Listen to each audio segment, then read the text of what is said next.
Hello, everybody. Welcome to Mindful Metal Jacket. I am Joe List. This is my first and hopefully only attempt at this introduction of this episode of this podcast.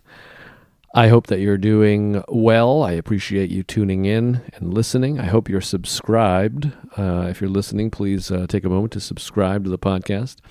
And perhaps you're listening on YouTube. I'm realizing now in this moment I meant to shoot a video of myself doing the intro, but I have forgotten. So anyways, you might be enjoying this on YouTube. If you're not, you can, but you're already enjoying it as a podcast. So enjoy it however way you wish to. But if you are watching on YouTube, please click subscribe. That's a tough word to say. Subscribe there. Or if you're listening as a podcast, go to my YouTube, subscribe. Whatever you want to do, just subscribe to all the stuff. I hate doing this kind of promotion-y type thing, but it's important, they tell me, and I don't know, so do it. And, leave a nice comment or a nice review on the podcast area if you'd like to. I hope you're doing well. There seems to be good news with COVID. I don't know. I'm looking at it as positive. I think they're vaccinating 1.7 million people each day, and that's supposed to go up. And there was some article prediction that around July would be around herd immunity. So that's exciting. If you're in Texas, I hope you're doing well. I know your pipes froze or something. I was in Ecuador. I wasn't getting too much news, which was an exciting and exhilarating trip that I talk about a little bit in the episode. And I talk about it a bunch on Tuesdays with Stories. I hope you're a fan of that show. Maybe you're not. I don't know. I like it. Anyways, also check out my new movie podcast with my friend Ronan Hirschberg, who was the first guest ever on Mindful Metal Jacket. That's on my YouTube and soon to be a real-life podcast, I believe. We'll see what happens there. But check that out. And anyways, so I hope you're doing well. If you're in Texas, is what I started saying. My wife's family is down there, and my wife's family is my family. So they seem to be doing okay, but I know it got pretty rough down there. I hope you're doing all right. I hope you're doing well wherever you are, around the country, around the world. And I hope you're helping somebody else out and we're taking care of each other. It's very important. Anyways, I am babbling brook. I don't know what I'm talking about. Hey, if you like seeing me do stand-up comedy, March 18, 19, 20, I'll be at Side Splitters in Tampa. And that's going to be a fun one. Sarah's coming with me. Might be another friend of mine coming along. So get your tickets to that. And also I'm back in Royersford, March 24th, which I'm excited about. Soul Joel's, one of my favorite gigs. And I know a lot of you have come to that. So please check that out. And Kansas City, new club Helium in Kansas City, April 8th, 9th, and 10th. Omaha Funny Bone, April 23rd and 24th. Let me get to today's business. I got a special guest on the podcast, Bridget Phetasy. You know her? I hope you do. I hope you love her. If you know her, I know her and love her.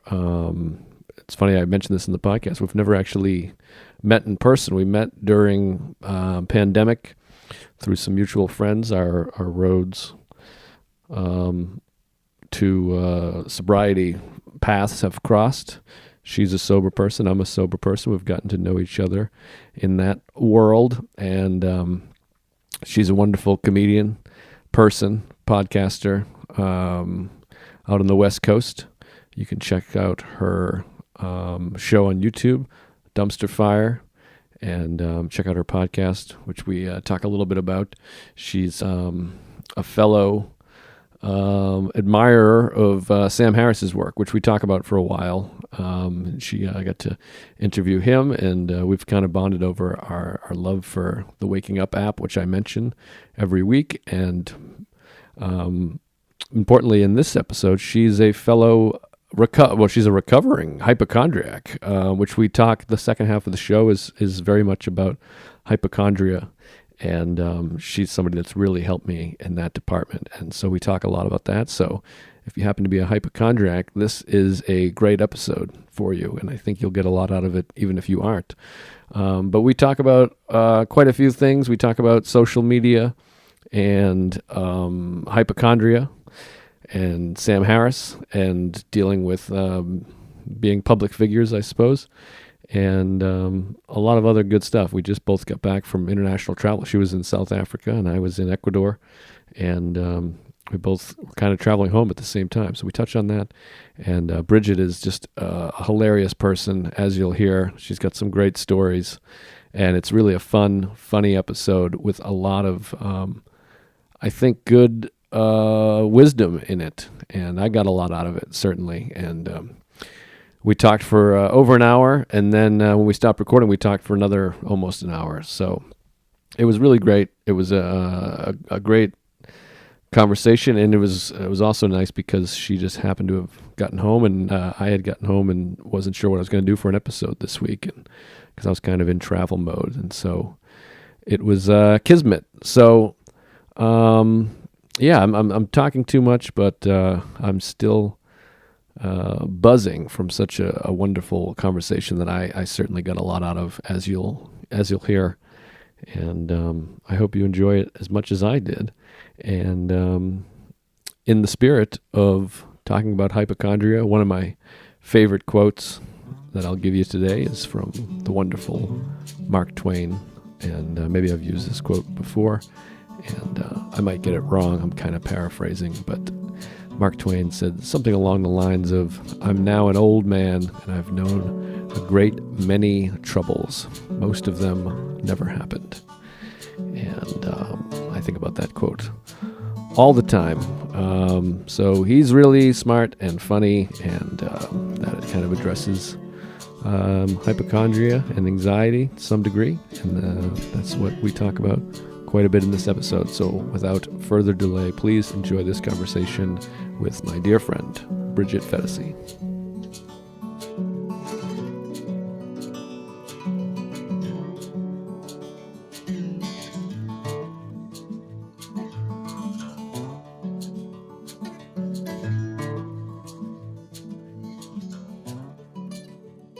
All right, we're live. This is it. We're recording. I always get, as soon as I click record, I always just come apart. Do you get nervous? Yeah. Do you get nervous? I get more nervous as hosting a podcast than as a guest, particularly when the guest has their own podcast. I start freaking out pretty early on, and particularly about maybe messing something up and not recording, or not having the sound right. I worry about the technical stuff because I'm so bad at that. And then I also I get stage fright. I mean, I get stage fright when I actually go on stage, but I get stage fright even when I do podcasts. Yeah. For me, it's podcast, like stage live stand-up. I rarely get nervous or anxious. It's like an area that I feel so pretty jealous, comfortable. But podcast, it's hard because it's one-on-one, which is always tricky. Particularly, it's worse for me when it's someone I don't know and they're like an expert in something. Like I've interviewed a few like an author and a few Buddhists that I'm like, I'm just gonna sound like a fucking idiot. Yeah, and they're gonna hate me, and I'm just gonna come off as an asshole. And I just picture the guest being like, I cannot believe I'm doing this. I have a podcast coming up like that where I feel almost starstruck by her. She's just so amazing. It's Ayaan Hirsi Ali, who many people have issues with, but I find her just so impressive. And she speaks multiple languages. Was in the Dutch parliament. She worked as a translator in refugee centers. And Wow. I'm like, hello. Why are you talking to me? Yeah, it's hard. I felt that way. I interviewed Sharon Salzberg, who's like a big Buddhist and one of like the main people that brought Buddhism to the West. And I just felt like an idiot because it's also like, it's hard for me to be, I feel like the Chris Farley show, where I'm like, remember you did that thing? And they're like, yeah, it was crazy. So anyway, so I always get anxious, and I just feel like I'm a fucking idiot. I'm not a podcaster. Who cares what I have to say and all that good stuff. I get it. We have the same thing, that same imposter syndrome. I think that, although I hear from so many people how much they love your podcast and get so much out of it, particularly because it centers around mental health. And I think that you probably underestimate how important the conversations you're having are. Oh, thanks. Well, yeah, no, it's been like, I hate to use like cliche terms of like it's been so rewarding, but it does feel like the nicest things anyone's ever written to me or said to me as far as my work, which I feel pretentious saying, is from this podcast. Like the reviews and the emails are like so overly touching.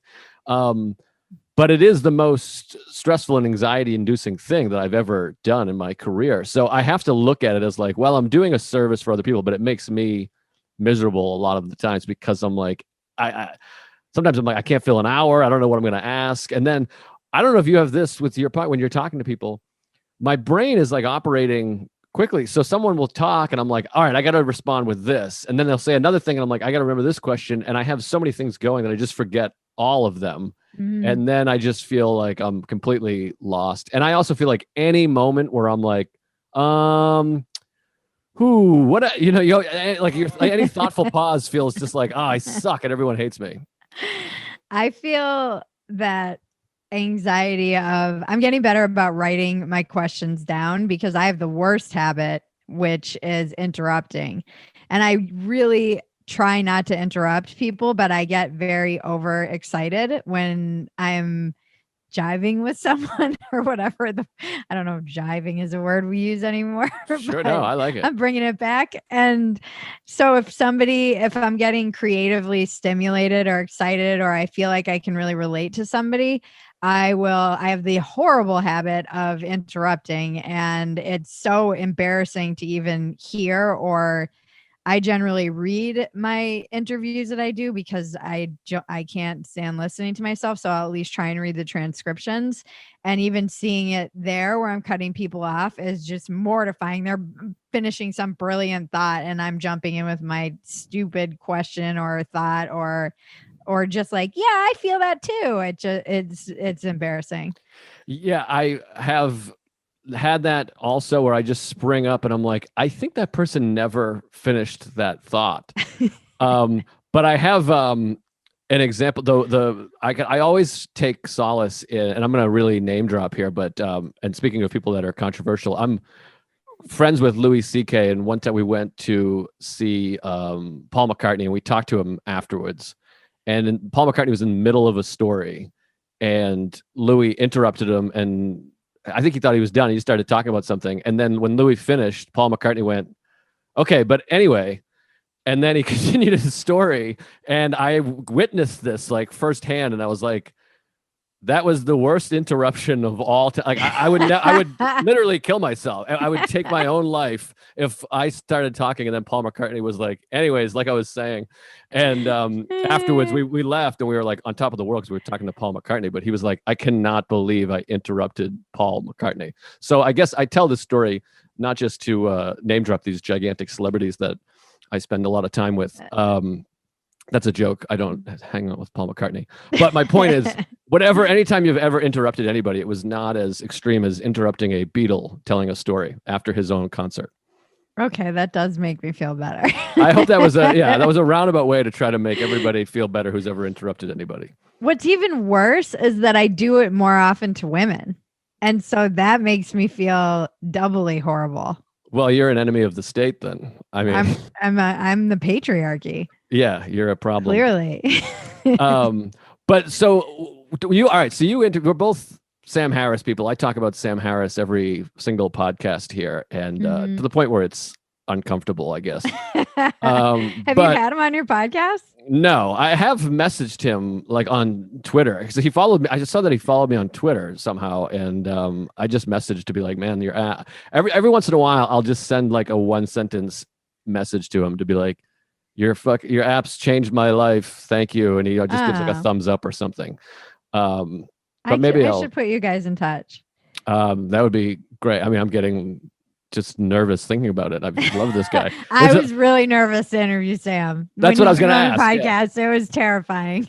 That's what I was going to ask because first of all, like, and he's another guy that's very controversial, I guess, which is interesting because I learned of Sam Harris through the meditation. Like he was on Tim Ferriss's podcast. Okay. So like to me, he's like this Buddhist, meditation guy. You didn't see the fight with Ben Affleck on Mar? I did see that, but I didn't put together that was Sam. I watch real time Uh, religiously. I love a lot of people that most people hate. It feels like, but Bill Maher's another guy I just think is great. Everything he says, I love. But um, I watched the episode. I just never put it together that the guy I was meditating with was the same guy that got I in the fight gotcha. with Ben Affleck. Um, so anyway, I've told people like Sam Harris changed my life and like that piece of shit. And I'm like, oh Jesus, sorry. That's sad that people would be turned off by his app just because I don't know. I think it's important to be able to separate the message from the messenger more than ever before. I agree. But yeah, I think that Sam, it was nerve wracking until my first question was, I told him generally if I'm nervous to interview somebody, I'll just straight up tell them because Same. it takes my nerves away. And then I asked him what his morning routine was, and he said something brilliant and just also along the lines of, and this is where I will be, my feet will be planted firmly in the mud or something. And basically said he had no morning routine and he wakes up super late. It made me feel much better after that. It's funny you said that because I think I remember you telling me that, and I thought that was interesting. But it's funny you said that because I do his meditation every day, every morning from the Waking Up app, which I recommend to everybody. And this morning's meditation was the fourth installment of the Meta Loving Kindness meditation, which is on the app, which I've listened to a bunch. And there was a moment where I was like, hey, wait a minute, this is fucking recycled. I've heard this one before. And I thought about you telling me that. I'm like, I bet he slept in, didn't record, and he just threw something up there, this son of a bitch. And that was happening during my loving kindness meditation. I'm But how pretty did sure they're all preloaded long before. I know in my mind at like 11:59, he's like recording it and thinking about me because that's how my ego works. But so I should have listened to the interview, I guess, before interviewing you. But it went well. You were happy with it? Yeah, it went great. I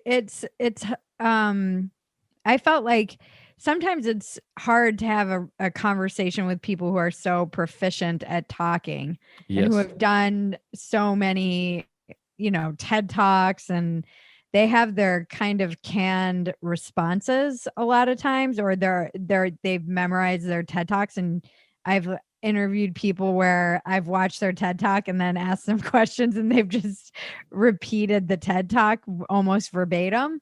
And that is understandable. It's like stand-up comedy. It's just kind of their pitch. But with Sam, it was very much in the moment and a conversation.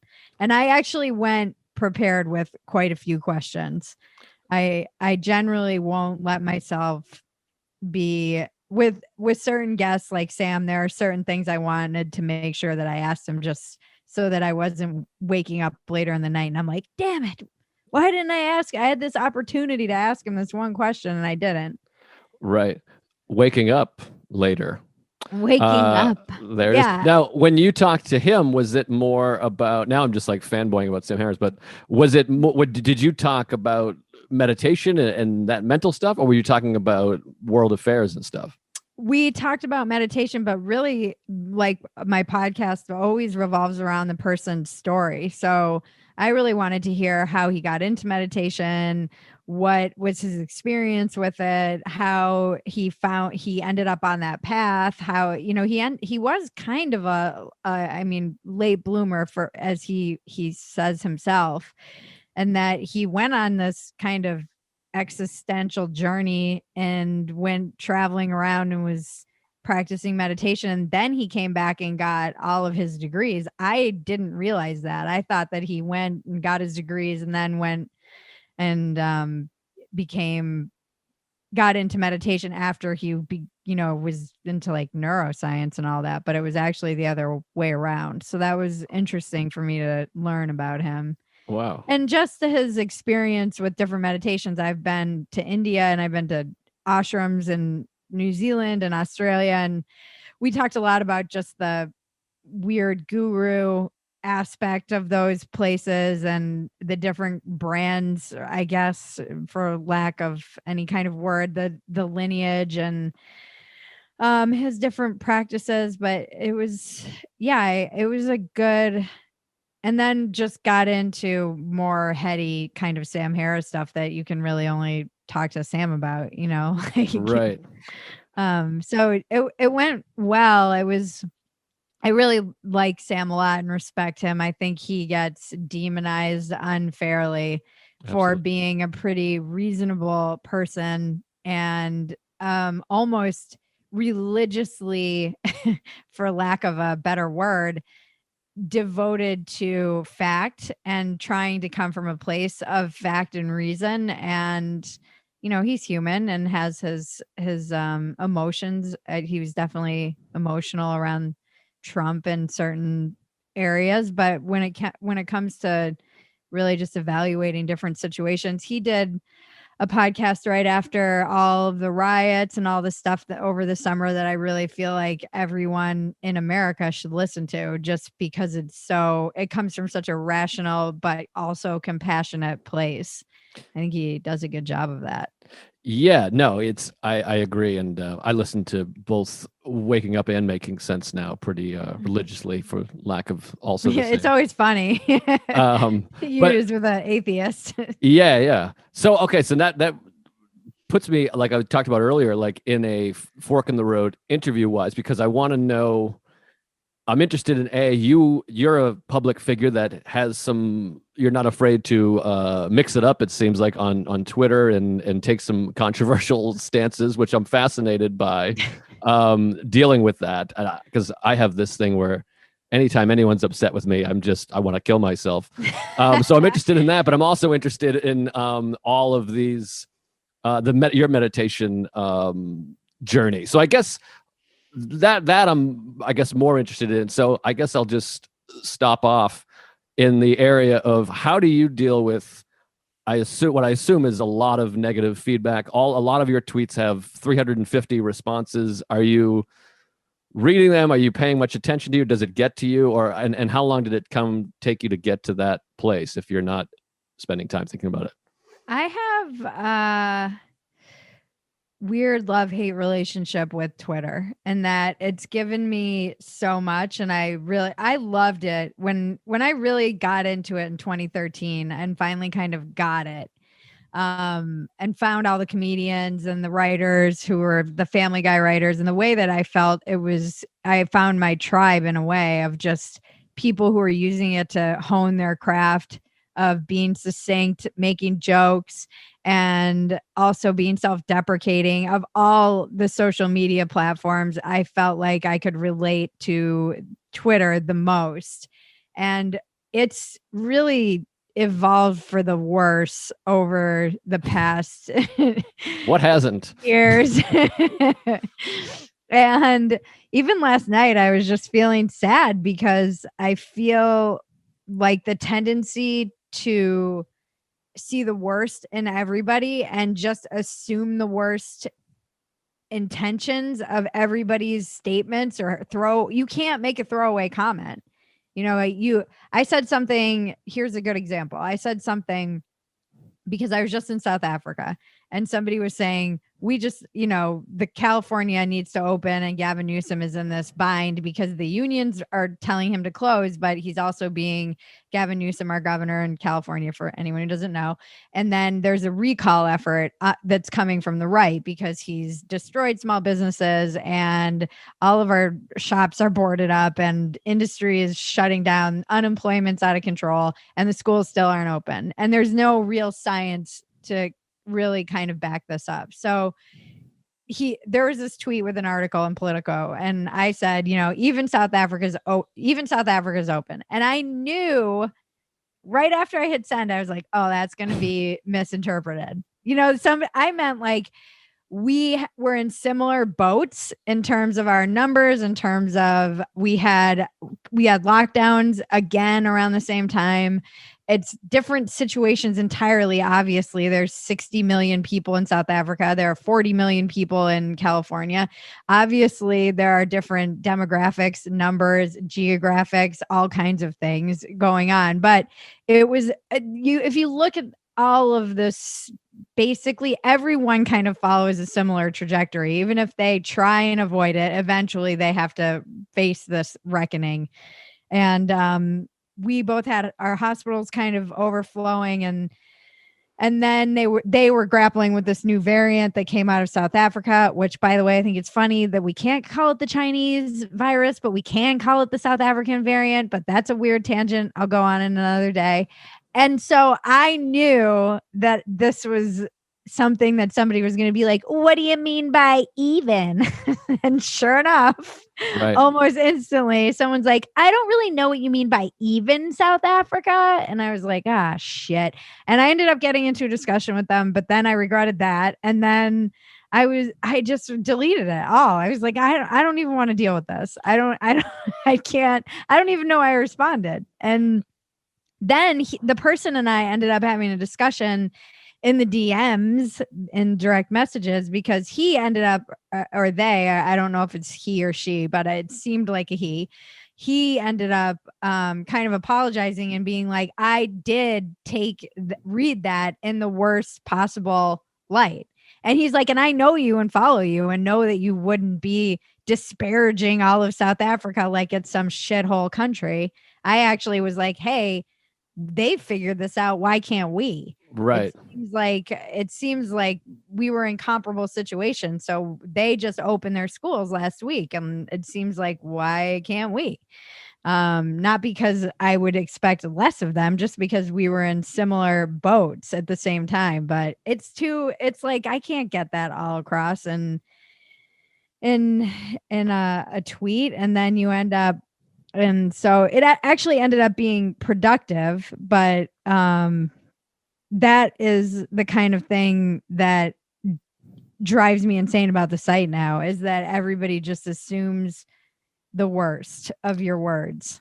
Yeah, it definitely feels like that's why I love Instagram, which I'm sure will devolve at some point. But Instagram feels like the least amount of insanity and negativity. Not that there's not that there also, but Twitter really does feel like a complete fucking cesspool. It's like it's like triggering to me. I deleted the app. I still use it on like I'll pull it up on whatever it is, the fucking internet or whatever on my phone, and I'll throw something out there every once in a while, and I try not to look at it, but there's always, and some are just trolls, which doesn't bother me because I'm like, oh, you're doing that thing. Okay, great. But like sometimes there's people that misinterpret your things or want to get into it with you, and you're just like, I hate you. And it does make me want to just delete it. Like that's what's hard is, we're comedians. And even before I was a comedian, just growing up in New England, like I always just hung with like really ball busty, irreverent friends who would, to me, comedy since I was a kid, like 9, was like saying the most possible inappropriate thing was part of comedy. And what's difficult now is you try to take that into the public forum. You just have that. And it doesn't go for everybody. And with Twitter, it gets shot out to like everybody that doesn't have that sense of humor. And then all of a sudden you're like, I'm not a guy who has that thing of like, fuck them, fuck your feelings. I'm like concerned with people's feelings. I'm like, shit, I didn't mean to upset you. I'm sorry, I'll delete it. And then people are like, fuck you for deleting it, you pussy. And you're like, geez. And so sometimes I'm like, I got to just keep my sense of humor to like my friends and just text it instead of tweeting it, I guess.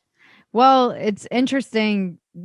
I think Rogan is the one who always says Twitter is like mental patients throwing shit at each other. And there is, to answer your question, I definitely, I guess I don't look at 90% of what's said to me. And sometimes I'll just go hard on a topic because I'm bored. Like boredom plus me and Twitter is bad, because then I just find a button and I want to keep pushing it because I like being annoying, which is a horrible defect of character, but something that is like in my entire family somehow. Right. My sister was like, is being annoying genetic? Because my kids really thrive at it too. And we just love being annoying. It's just, I find it amusing. And I definitely know if I'm pushing buttons, the world's going to push back. I don't feel like some kind of victim or anything like that. And I think that helps with dealing with all the blowback. Also knowing that I can just log out I've had some scarier pile-ons with different factions that are actually terrifying, and you're like, oh shit, I shouldn't have kicked that hornet's nest because now I need to go let the local police know that I'm in danger of being swatted. That's more extreme. People, the pylons can get bad, but I find that you really they get oxygen from paying attention to them. Right. So just log out or ignore it. It's in some respects it is real, and in other respects it's not real at all. And if it's generally my rule is if my blood is boiling or I'm feeling anxious or I have PMS and I'm hypersensitive, I know just to log out. That's a sign to me. Like, it's almost like when I first got sober, pause when agitated or doubtful was very hard for me. I had to really consciously think about this all the time. And then suddenly it kind of reversed on itself and it was like, oh, I'm agitated. That means I pause. So the same thing has happened with Twitter where it's like, oh, I want to kill somebody, or I feel like I hate all of humanity. That means it's time for me to log out and go for a walk. So it's like not taking responsibility for my own state of being that I'm creating, by the way. Right. Yeah. No, it feels like a magic trick sometimes when you're like, and not just with people tweeting at you, but just news stories or a constant negativity coming from, or other people. For me, I get like anxiety from looking at other people because I kind of stay out of it on Twitter for the most part. But seeing other people debate, I'll start reading their debates and I'm like, oh my God, we're fucked as a society. But it's like this weird magic trick where you can just kind of close your computer and it just disappears. Yeah. Yeah. And then you go for a walk and people are just smiling and the birds are singing or whatever bullshit. That's not really true in LA anymore. Although I just went for a drive and I was like, holy shit, it's like pre-apocalyptic in this town. It's like there was like a lady sitting on the sidewalk and she had just clearly had some fight with a pillow and there was like a destroyed pillow in the middle of the road and she was half naked. And then there was a whole tent town and nobody else is around because everybody's still kind of locked down. And LA's really, I don't know what New York is like, but LA's not. LA's looking pretty rough right now. Yeah, I keep hearing about that. It's weird. I'm in Queens, New York, and it's pretty much fine here. I mean, like Midtown Manhattan, I've been in once, and it's quiet because everything's closed. So there's more kind of homeless people and beggars or whatever, and it feels a little seedier for sure. But in my neighborhood, it's pretty normal and seems to be getting better. I heard LA is starting to get a little better, so I have some hope that things will get better. But yeah, it sounds like LA and California, again, going back to Sam Harris, just keeps talking about how California is coming apart. Yeah, it's really unsettling and depressing. I was just in downtown Santa Monica, which used to be a thriving business area, and buskers would be down there, and people would be wandering around and shopping, and it would be, and yes, we are in a pandemic, but in the absence of all of that is left with stores that are still boarded up from the riots and stores that have been completely shuttered, which we really won't know the toll of that until we actually open back up. And then just homeless people. It's weird. It's a very strange. I've been just kind of in my own bubble. So when I leave, I'm like, whoa. Yeah, so that's like a good transition into some of the stuff I wanted to talk about because we're both coming off trips. It's funny. I texted you. I was on my flight home from Ecuador, and then you were traveling home from South Africa, which is that was a long haul. Holy crap. Yeah. So I assume you have to lay over in Atlanta, New York. Oh, France. Well, I was way off. No. You were right. On the way there, it was LA to Atlanta, Atlanta to Charles de Gaulle, and then Charles de Gaulle to Johannesburg. Jesus. It was a lot. It took me, and then we had to take another flight to Port Elizabeth, which is another part of South Africa. So it was 4 flights and 48 full hours door to door just to get there. And we had a 10-hour layover in Paris. And I've done a lot of world traveling, and I'm pretty sure that's the longest it's taken me to get anywhere. That's it. Have you heard of Hawaii? It's pretty close. I know it's very close. But it was worth it. It was worth the effort, definitely. And the hardest part about it, I think, was that by the end, I was like, get me out of this fucking mask. Like the mask Yeah. is just crazy on the long hauls. And in some ways, it's weird. And I haven't even talked to anybody about this. And I'm sure you experienced a little bit of this too. In some ways, it's the most irritating. Traveling's irritating anyway. And this is even more irritating because, especially if you're going forward in time or backward in time, with the COVID test, you have to get, depending on where you're going, in this instance, South Africa, you need a negative COVID test 72 hours before your departure. Right. But sometimes when you land, they're just doing the math from when you got the COVID test. Is it 72 hours? They're not saying, is this 72 hours from your departure? They're just looking at the day you got there and the day that your test says. Right. So they kind of gave us crap because we got even though it was 72 hours before departure, by the time we got there, it was almost, 4 days later. And so that can be tricky, just trying to work out all the math of getting the COVID test so that it's timed right. What did you have to do for Ecuador?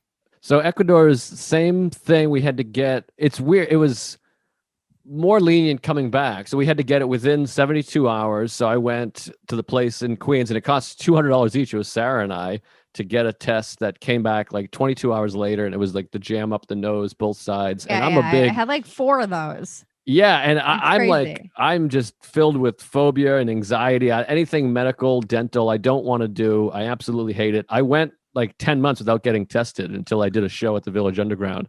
Because I was like, I can't stand it. And now that I've like everything in my life, once you have it, you're like, that wasn't so bad.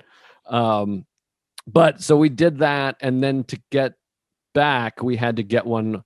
I think it was within like 10 days and we got it in Ecuador. And luckily, my friend speaks fluent Spanish, which really helped because I was so, again, anxious in getting it and they don't speak the language and you had to get it and get the results. And then that's in Spanish. And so I was really anxious that it wasn't going to work out, but it did, as it always does. But so I was coming back and I've felt like this incredible peace during the last year. I'm like many people, I'm fortunate and I make money off my podcast. And so I've been like, this has been like the best year of my life. I haven't had to fly and do, meet and greets and write material. I've just kind of been hanging out and doing a ton of meditation and, all that kind of stuff, recovery stuff, and really exercising and laying low and enjoying, because I've been on the road for 16 years, like 40 plus weeks a year. So this was like exciting to not have to come up with material and all this stuff. So, but I was feeling, I'm like, because of meditation and all this work I'm doing, I'm like cured. I'm like Zen, man. I feel like I'm better than Sam Harris. Fuck that guy. And then I traveled to Ecuador and it's South America during COVID, and I had to ride this. I rode this cable car that was like 550 feet in the air across 2 valleys, and there was no bottom. And I'm terrified of not heights, but like ledges. Like I'm not. Flying does not do anything to me. Being on a skyscraper doesn't scare me, but being on like a Ecuador, no safety regulations. Anything, no regulations. Yeah. We didn't sign anything. Nobody said shit. And like, you could see straight down. And that was terrifying. And then there's fucking feral dogs everywhere, which I'm afraid of dogs. And we went like tubing and there was no regulations there either, like down a white rapid river. And so like it did like damage to my central nervous system. And I was feeling pins and needles in my face and hands. And I kind of relapsed in my hypochondria and started Googling, like, am I having Bell's palsy or cerebral palsy? And I haven't done that in like a couple of years. And so it felt like this weird anxiety, hypochondria relapse. And then I start coming apart of the seams where I'm like, oh, I'm not Zen. I've just been home, not facing anything or dealing with anything. And so that's where I kind of felt by the end of my trip. And I know you've dealt with hypochondria. Yeah. I have. And I had similar, not experiences. It was, but same thing, cable cars and the first night we were in one of the parks, we were with a lot of the locals and the people who worked in the park. So we were doing things like they make such a big deal, like, don't get out of your car. Do not get out of your car. Whatever you do, don't get out of your car because there's lions and leopards and all this shit. And it's everything's trying to kill you. Right. First night there, we're like having a braai, which is their word for a barbecue, basically, in the middle of the park with the people who live, because you can't come and go out of the park if you work there. So there are people, which was crazy and news to me, who have been born kind of into these parks, or they live in the park in this village, and they're the workers in the park. And because you can't like drive in and out every night, because you can't leave at night, because you're not supposed to be driving around at night. So we're in the middle of this park, and they're like, we're going to go down by the riverbed. And there's a very low chance of crocodiles because of the fact that these are normally dry beds and it's been flooding. And so they're not going to risk going up there because they'd get stranded and we had to, the first night, it's like, all right, hitch up your pants. And like, when we're just standing in the middle of the park, cooking meats of all things. Jesus. And that's just their Tuesday. I'm like, this is like and I had that moment. It took me a minute I had to breathe into it. I definitely felt like the, not anxiety, but I know when I'm disconnected from present reality, because I'll get in my head and start feeling like, my breath gets short and I was kind of not able to like have a conversation. It's almost like the same thing that happens to me before I go on stage because of my stage fright. I just can't function. I can't like carry on a conversation with anyone because my nerves are getting to me. And I just had to breathe into it. And then after 5 minutes, I was like, everything's fine.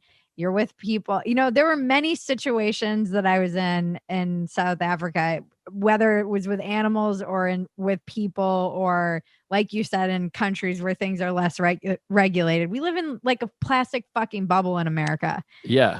It's ridiculous. It's in some ways it's great. In other ways it's over regulation and ridiculous. And we ended up, it was great. And then we left and our friends had driven us because we didn't have 4-wheel drive. So they left us at this riverbed right where, as far as the car that we had could go. And then my friend who was driving, we get dropped off. They go ahead. Thank God they waited. My friend pulls into the freaking riverbed and gets stuck instantly. So now his wheels are spinning in the sand and it's dark in the middle of the park. And I'm like, oh my, it feels like I was going to say, any minute things could go terribly wrong. It's like, this is probably going to be fine, but this could all go terribly wrong, like at any minute now. And we're standing outside of the car in the dark while they come back up and pull. Thank God these trucks are amazing, Fords, and they pull them out of us out of the riverbed, and we drive 10 minutes down the road, the same dirt road we came into. And then there's a freaking leopard just cruising down the road. And it walks right up to our car and by our car. By the way, they can smash your windows. It's not like they can't break your windows. And I was like, this freaking leopard was walking down the road we were all standing outside of the car on like 10 minutes ago. That's horrifying to me. It's crazy. Even the story is terrifying to me. And that's hard because do you have this? Because like I was with Ari Shafir, who and sometimes you're with these people that are just fearless and feels like nothing's ever happened to them and they don't even care, and they're just like these Zach Morrises of the world that just seem to have like nothing, they're like, he's just like, whatever, I'll eat that, and this guy in the Amazon gave this to me and I drink it every morning, and I'm like, what's the due date on the milk, and I feel like I'm like, this is insane, we're gonna get killed. Like we're up in the sky. At one point we had to deal with a horse that was charging at me, and it was just horrifying. But and sometimes you're just like, this is actual dangerous. Like you just missed a leopard by a few minutes, and these people that are like, don't worry about it. I feel like they're gonna kill people like us, but maybe it's good. I don't know. I'm weirdly adventurous. I've learned this about myself. I was the first one in the river. I will I know that the feelings you and I are describing are just being outside of our comfort zone. So Right. you aren't, it's not that you were healed, it's just that you were in a comfort zone and you push yourself outside of your comfort zone. And then you have to expand. What is it? I love somebody today was talking about limitless expansion. And I love that. The thing I love about, in particular, this is where sobriety has been so good for me, because before I would do that, but I would be drunk or wasted or high, and I would not really be aware. I wouldn't feel those feelings of anxiety and fear and have to breathe through them and consciously expand. I would just be like wasted, and it's a miracle that I'm alive when I think about some of the insane stuff that I did traveling alone as a woman back when I was drinking and traveling around the world. And now I get to be in these situations where, I mean, I'm with people who I have to trust know the environment better than me. Can anything go terribly wrong at any minute, anywhere you are? Yes. Like an engine started on fire and debris fell out of the sky, and that could happen to me right now sitting here. Right. And that was a big part of how I kind of cured my own hypochondria. Weirdly, I started like counting the many ways that I could die in any moment, which seems counterintuitive, but it was like the illusion of control kind of has to be shattered for me to be able to really be present and to diminish some of that anxiety, because it really is just me wanting to control everything about my body, my health, my experience. And my hypochondria acts up in instances when I started noticing when it would appear, and it was always in like the same moments or situations that then I went to my therapist and I was like, let's deal with some of these. One was shame around sexuality. I would get hypochondria around that, was one area. Another area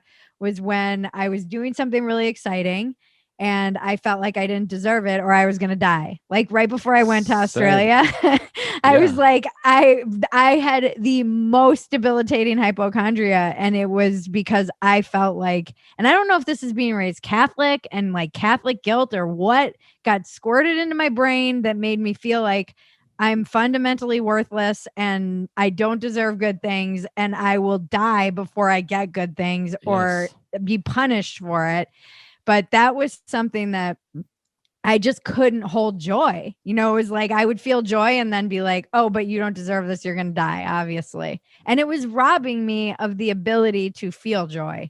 That's what I fucking hate about hypochondria, is that it is an addiction to worry. Fundamentally, that's really for me what it manifests as. And it feels like once you're in that loop, it's so hard to get out of it. And then I hate myself because it's so self obsessive. Right. And it ultimately is robbing me of whatever joy there is to be had in that present moment. The brain doesn't know the difference between fear and, unless it's like fight or flight fear. And this is how I have really helped myself with stage fright. it it doesn't know the difference between being excited and being like stage fright, nerves, or Right. being nervous in a situation that might be new. And so I just have to tell myself, okay, yeah, there's a rational fear that I'll get mauled by a leopard. That is true. But more likely than not, these guys know what they're doing. And I'm also just excited because this is new and crazy and outside of the box. And then we did this other thing where they dropped us off on top of a freaking, they call it a cup, but it's a big rock, this helicopter, and left us there for an hour and like 40 minutes in the middle of like, it was again, after all of this stuff you hear, like, don't get out of your car. Right. They're like, we'll just fly around and make sure there are no lions or leopards. And then they just dropped us off on this rock. They're like, we'll be back in an hour, and an hour hits. And I'm like, they're not coming back. God. This it sounds horrifying, but what you're saying about hypochondria, like you just nailed it exactly for me. I've always had the same thing. It's always come up when I do the Tonight Show or I'm getting Mm, married or whatever it is. It was always something that would accompany something great, or going to Paris or going on a world tour. And it's the same thing. It's that like I'm gonna die before I can get this. And I've come so far because I can now realize like, oh, there's my anxiety. That's just my anxiety. And it's a combination of therapy, of recognizing that there's my anxiety, it's doing that thing, and also the meditation of like, this is yeah, just an appearance in consciousness, totally. and it's just passing, it's just thoughts. My thoughts are not reality, and fear is just fear. So that has really minimized it. Like when I did deal with it in Ecuador, there was a moment where I'm sitting at the table and everyone's having laughs, and I'm like Googling Bell's palsy, and it's like it was just like 5 minutes, and I was like, Uh, this is out of control, obviously. And then I use this website, anxietycenter.com, which is a great website because it lists like every ever recorded symptom of anxiety, and like tingling in the face and hands is like one of the number one things. And it's things I've mm, dealt with before.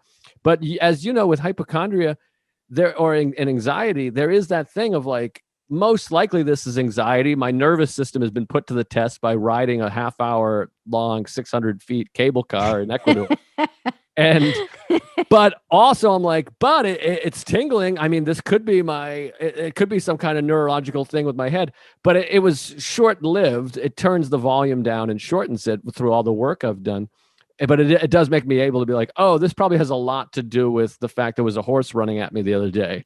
yeah, You know what I mean? So it was quicker, but like you mentioned, I start having that self-loathing of like, I'm still doing it. I'm on this amazing trip with great friends, and I'm Googling fucking cerebral palsy, which I don't even know what that is. And because I'm a piece of shit and I'll never be able to get over this because of these fears. And it does go quickly into self-loathing because I've dealt with that my whole life, as I'm sure you've dealt with it to at least some degree, which I think anyone that was has abused substance at some point was sitting there going, I fucking hate myself. yeah. But so it's getting better, but that makes a lot of sense with the hypochondria. But do you ever you start to slip back into it occasionally, or want to Google illnesses, or no? I won't let myself. I basically made a rule with my primary care doctor years ago, who I've had forever, and I love her. She's brilliant and laughs at me, which I need. But it's essentially, if I feel like I need to Google symptoms, if it's not just me being crazy, if it's something that's persistent enough that I am feeling like I need to Google symptoms, then I just make an appointment with my doctor. And that's worked really well for me because I was too poor and didn't have insurance for a while to like really give in fully to my hypochondria in the way that I've seen other people in my life who have better insurance or are like paid for by the state. They'll just go get every freaking test Right. available to them, and I'm like, I luckily was inhibited by the fact that I couldn't do that at all and didn't want to go into insane medical debt. I mean, I definitely had moments in in hypochondria that were comically embarrassing in my early hypochondria, but I also had crazy things happen to me that would only happen to a hypochondriac because God has a fucked up sense of humor. So I think I was like 20, and I was going to get my first AIDS test and HIV test. And I went to a local place and this was back in the day when you had to wait a week for the results. This wasn't like the rapid test you get like a pregnancy test now. Right. And I went to this clinic and I got the stuff, and then they're like, okay, come. They called. They're like, come back for your results. And I go up, and I was so nervous. I had been with a guy who had cheated on me with hookers. So I was like, and I was already a hypochondriac, and I was convinced. I convinced myself because I was Catholic and all this guilt around sexuality and shame and all this stuff that I absolutely had HIV. And I went to the window, and the woman looked at my name and then burst into fucking tears Oh my and walked God. away. And I was like, oh my God, my knees buckled. I was with my friend. Holy Because shit. I was like, I knew it. I fucking have AIDS. I seriously want to like write this story and do it at like the Moth, like the 5 minutes that I had AIDS. Because this was then they didn't even give you the results there in that room. You had to like walk outside and go to another building next door. God. And I had like rubber legs. Like I remember it so vividly because it was so visceral. And the woman just started crying and walked away. And the other woman was like, "You have to go next door to get your results."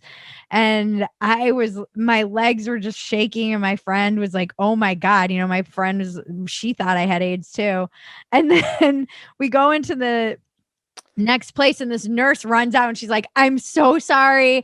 That woman just got bad news about a family member." I was like, this is Wow. fucked up. Like, I should sue you for emotional distress. You should not be crying when somebody's coming to get their HIV results. Like, burst into tears. I was That's like, insane. it traumatized me. I thought you were going to say you got like a false positive, because I had a friend that happened with that. So she was just crying on her own thing. Like she just was. Yeah. I mean, had that's nothing to do even with more me. insane. Yeah. I mean, that's fucking crazy. Yeah, Well, it was nuts.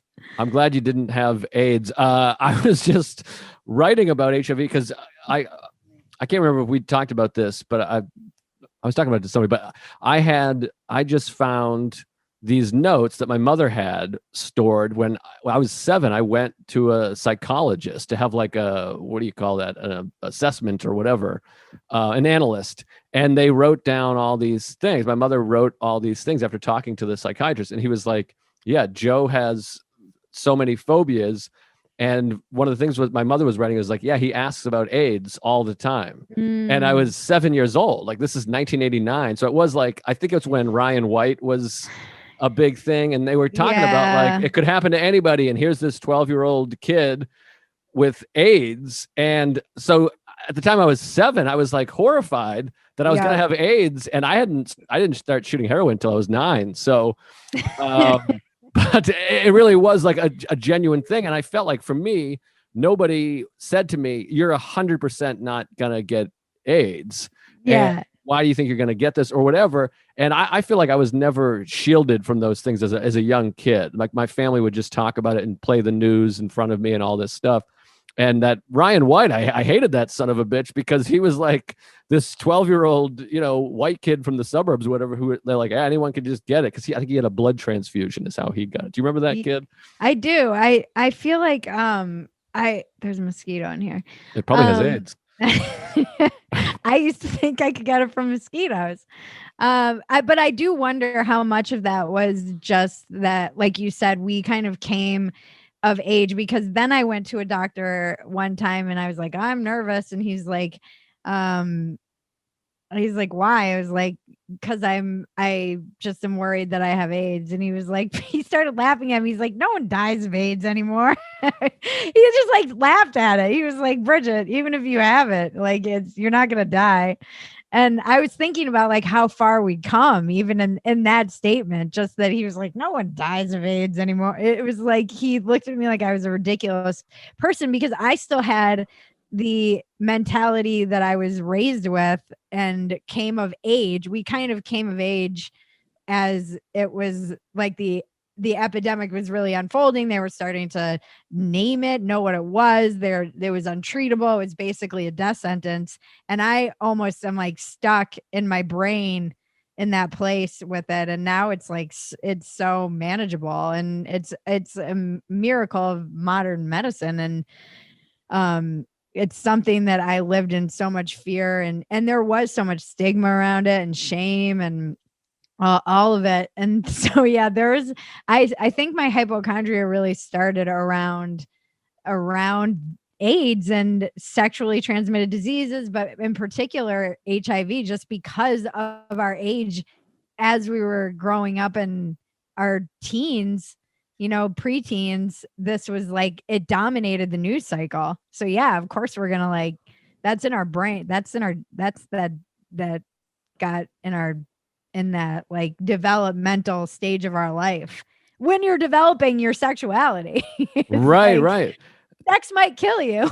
That's like terrifying. Yeah, no, it was horrifying, and I think that probably is one of the many contributing factors to my lack of game and desire to have sex as a kid. I was like, I don't know, I don't want to do any of that, and talking to a woman could lead to AIDS. Maybe that was part of it, and also just hating myself. But it was really fascinating because this was just recently, a few weeks ago, that I found all these notes from this psychiatrist. But it actually made me feel good in a way that I had this feeling of like, oh, none of this is my fault. I've been like this since I was a kid, because I can beat Yeah. myself up for being so afraid of everything. And going back to what we talked about earlier, like you said, you're an adventurous person. I realize I am too, because I do all these things. I just have horrible anxiety while doing it. Like I'm like, I do go and practice mixed martial arts, and I ride roller coasters, and I fly all over the world and go to the Yeah. foreign countries in South America. It's just while I'm doing it, I'm losing my fucking mind. Can we pause one quick second because this might be the Genius Bar? Sure, sure. I'm sorry. I was like, oh. All right. We're back. So you were a neurotic little kid. Yeah, exactly. But it does Yeah. feel like, oh, this wasn't it's not my fault. This is like learned behavior. I've had this since I was a kid. It's not like I'm choosing to be afraid of cancer. I've had that since I was 5 or earlier, I guess. Yeah, I definitely was a neurotic little kid too, I think. I was worried all the time, like a little worry wart. So there is a genetic component to my fear and worry. And as I've grown up, I've talked about this a lot. My mom blames herself because remember before the internet, there were those books that were basically like choose your own adventure, but you're going to die books. And I don't know if you remember these. My mom had them. So it was like, if you have this symptom, turn to this page. And then it would be like a list of follow up symptoms. And there was like, if you're experiencing this, turn to this page. And you'd go through all these symptoms and end up, it was like pre-WebMD. Yeah, yeah. And these books I wonder if she still has them, because I remember her always having those books out and always being like, can you feel this lump? And is this, she had bad hypochondria looking back when we were growing up and was worried she was going to die. She had 5 kids. So she went through a phase where she was like petrified she was going to die, because what if she left her kids, orphans and all this stuff. And so we definitely, my siblings and I all I've learned recently, I didn't realize so many of my other siblings struggled with this as they do, and in various forms of it. So I definitely think there is like a genetic component to the hypochondria. And then, the other story I wanted to tell you of being made aware of how ridiculous this kind of fear is. I went and I had convinced myself I had throat cancer, because the weird thing about hypochondria is that you'll get fixated on like one thing. And for me, it was like, there's something wrong with my throat. There's something wrong with my throat. And then it's always, it couldn't possibly be something mild. It's like obviously cancer. Yes, I had the same thing. And so I had convinced myself that I had cancer of the throat, because I was smoking all the time and I felt guilty about the fact that I was smoking. A lot of my hypochondria revolves around guilt. I used to get horrible hypochondria when I was hungover, like crippling, right, debilitating. And again, I think it was guilt about just whatever I'd done the night before, or not remembering what I did, or the way I felt. So I go to the doctor, same clinic that I got my 5 minutes of AIDS test, because it was by my house. And great album name, by the way, 5 minutes of AIDS. And I go and I walk in and I get my throat done, and they're like, oh, okay, well, I'm like, it's cancer, isn't it? They're like, there's something definitely wrong. And I was like, it's cancer, right? And they're like, no, you have allergies. You want Claritin? And I never felt so fucking stupid in my entire life. It was one of the top 10 moments of feeling like, just wow. Talk about making mountains out of molehills. I still think of it all the time. Like, oh, do you want a Claritin? I just died laughing. I was like, for weeks had convinced myself that I had throat cancer and that I was going to need, a hole in my throat. Right. It's amazing. I mean, I relate so hard to your stories because I've had the same exact thing, same exact ailment. But don't you find too? There's like, and I know we got to wrap up shortly here, but like, Oh, yeah, I'm fine. don't you find there's like, it's we almost like a drug though, because the feeling you get when they're like, no, you don't have to throw it, get out of here. It's like this weight off your shoulders, or for me, anyways. And I'm like, oh, and it's almost like doing fucking taking a painkiller or something like that where you're like, oh, amazing, I feel alive again. Like it's this weird Relief. yeah, exactly, it's such Yeah. a relief, and I feel so much gratitude in that moment that I almost think that's part of it, is I become obsessed with something just to feel the relief of it. Oh, that's um interesting. I never really thought of that, actually. but it does feel like, oh, it's almost like I had cancer and beat it. And I've said that to my therapist before. I'm like, I've beaten cancer 50 times already. um My cousin, it got to the point that my cousin Maggie had to be like, she had this mantra that she would say to me. She'd say, it's not a tumor, you don't have AIDS, there's nothing wrong with your lips, and that skirt doesn't make you look like you have a dick. Because I would always be like, does the skirt make me look like I have a dick? She's like, what? I have that one too. Uh, it is, and it's gotten for me so much better. But I had that with 2 years ago. I had basically a year-long panic attack because I had acid reflux, and they call it silent reflux, where it can fuck with your throat and make like an itchy throat and sore throat. And I remember going back to my ENT. I kept going, and I was like, "So, will there ever be a time when I can have chicken parm again? It's like my favorite food." And he was like, "What?" He's like, "You can have it tonight." He's like, "Go have it tonight." He's like, "Take a Pepsid." He's like, "Just don't have it before, like, if you're doing an hour show. It might irritate your throat." And it was like a full year of me not eating anything I wanted to eat, and I was just miserable.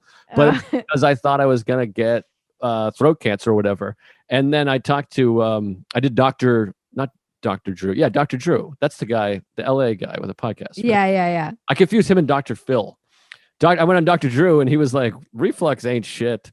And it was like so helpful to me to just have a guy who's a doctor of some kind. Maybe he's a quack, I don't know.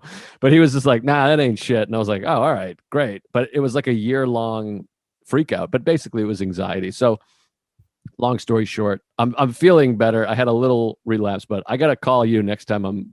Instead of Googling, I'll call you if that's all right. Yeah, I mean, I had to like really aggressively attack my hypochondria, and to the point that my therapist now wants me to write the book that I want to write, which is Kill Your Hypochondria Before It Kills You. That's Because great. I really had to like personify. I basically named it. I got a rubber band. I had to rewire my brain essentially, because it's that idea of like what fires together wires together. So every time I would say there's something wrong with my lips, I had to snap the rubber band, replace it with a loving or I would say I am healthy, everything is okay, I am healthy. And then I would do that hundreds of times. Like my wrist would be just destroyed by the end of the day from this Wow. rubber band snapping. And when I was really aggressively attacking it, because I had to just retrain myself to um think loving thoughts or positive thoughts. And then I also couldn't give into that wiring. So Googling, touching whatever part of my body I thought had a Right. tumor, going into the mirror and looking at whatever I thought was whatever was wrong with me. I couldn't, the action only reinforces those kinds of thoughts. So, I mean, it's actually crazy how much work I had to do around it. And I do not experience it anymore. Wow. I have moments, like I said, of moments of where I feel that like nervous flutter. And the problem that I had with anxiety and panic attacks was I didn't know what was happening to me. When I had my first panic attack, I was in the Chicago airport and I was sweating through shirts. I had no idea what was happening to me. And my yoga instructor at the time, I was getting certified in yoga. I called her. I'm like, what's happening to me? And she was like, oh, this is just a panic attack you're having. I couldn't breathe. And my flight kept getting sickeningly delayed 15 minutes every Right. 15 minutes. It was like God was personally laughing at me being tortured by my own mind. And I think that's what's so the thing, and the reason that I have so much compassion for people who really suffer with hypochondria, anxiety, OCD, all of these things are kind of intermingled, Yeah. is because it is a mental illness. Like, it's a mental illness. Yeah. And you can't get outside of the matrix of your own mind. It's like, how do I get on top of that? Which is, like you said, meditation helps. I needed therapy. I had to really start. I think that cognitive behavioral therapy, whether I realized I was doing it or not, that was essentially what I was doing, where I started keeping a log of every time I would feel hypochondria and what the behavior was and what triggered it, and what was something I could replace it with. And so I didn't know I was doing this, but it is cognitive behavioral therapy. And I think that gives you the information that you can then take to a therapist and say, how do we address, like in my case, the shame I feel around my sexuality and being raped and all these things? How do I address the feelings of worthlessness that trigger, not being able to hold joy? Like, how do we look at these things?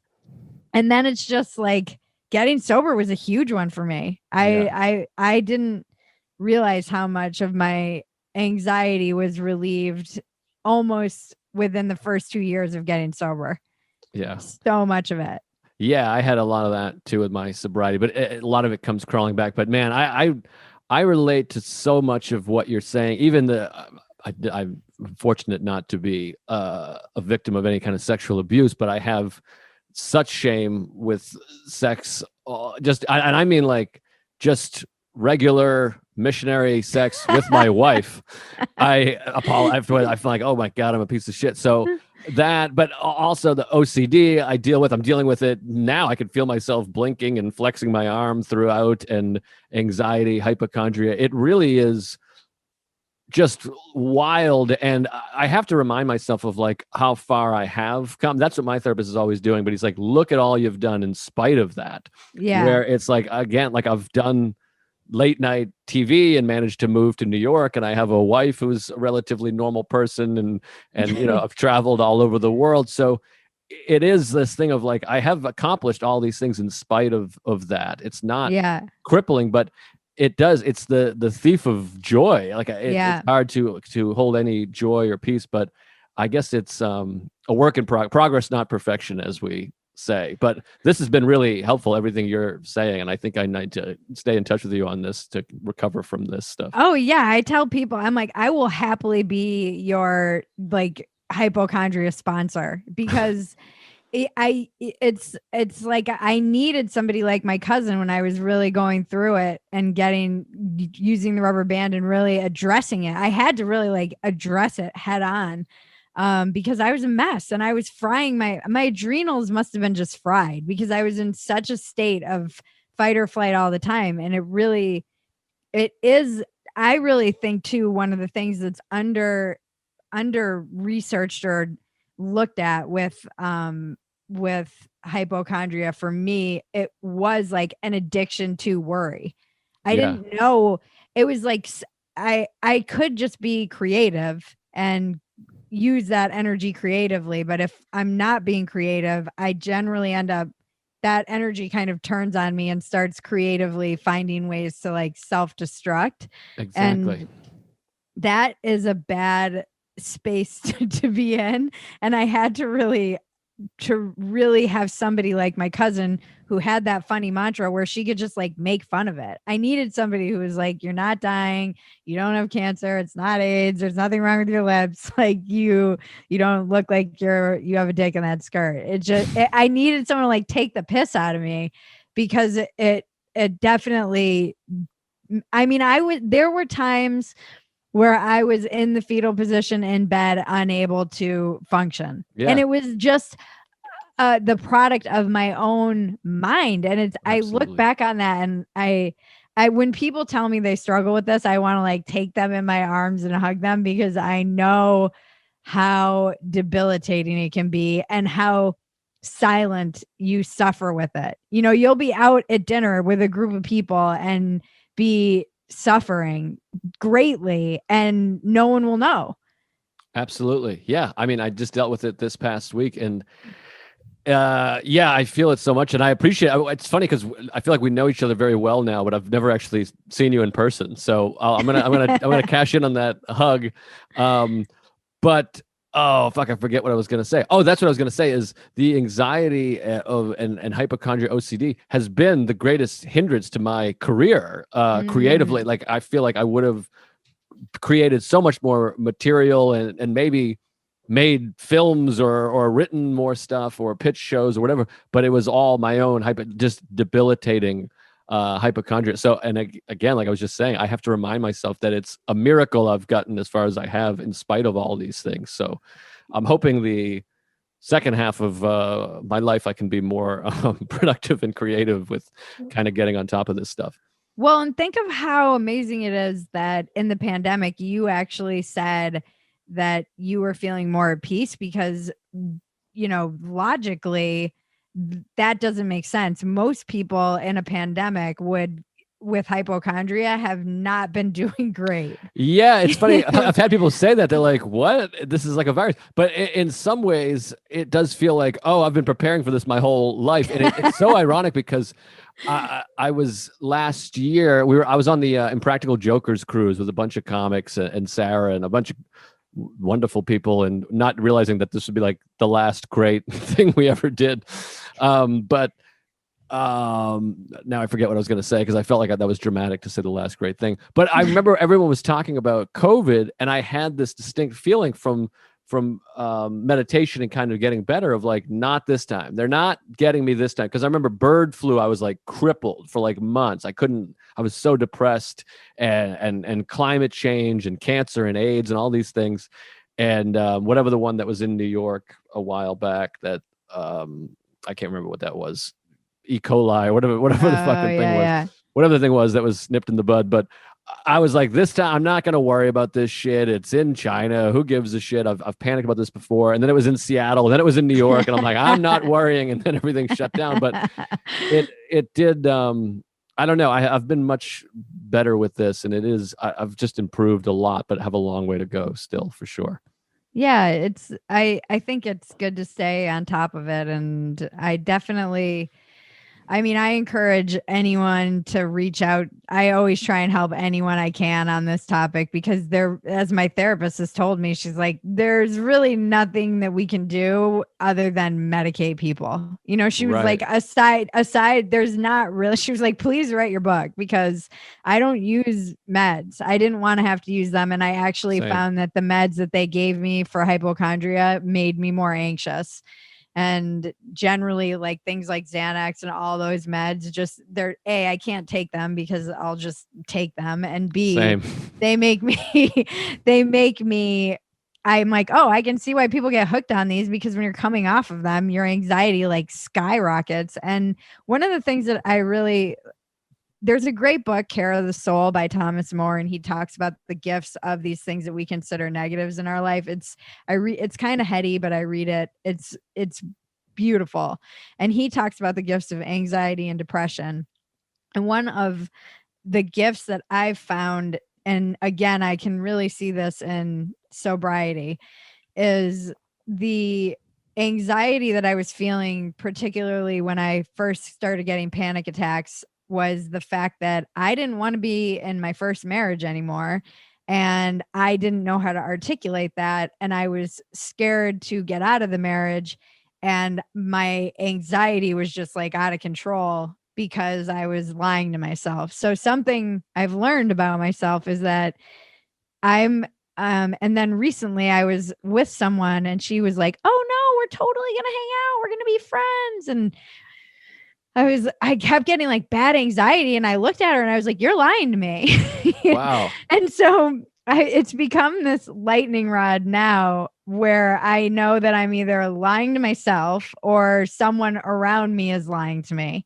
And it's just it's a barometer that I have that sensitive little antenna. And I think a lot of my use, drug use and other substances was A, I'm just, again, genetically predisposed, but B, like you, I'm just kind of sensitive and neurotic, and it was easier for me to just numb all of those intuitions and feelings out instead of having to recognize them and learn how to kind of manage them and discern, is this a real fear or is this just excitement that I'm perceiving as a fear? Is this something that's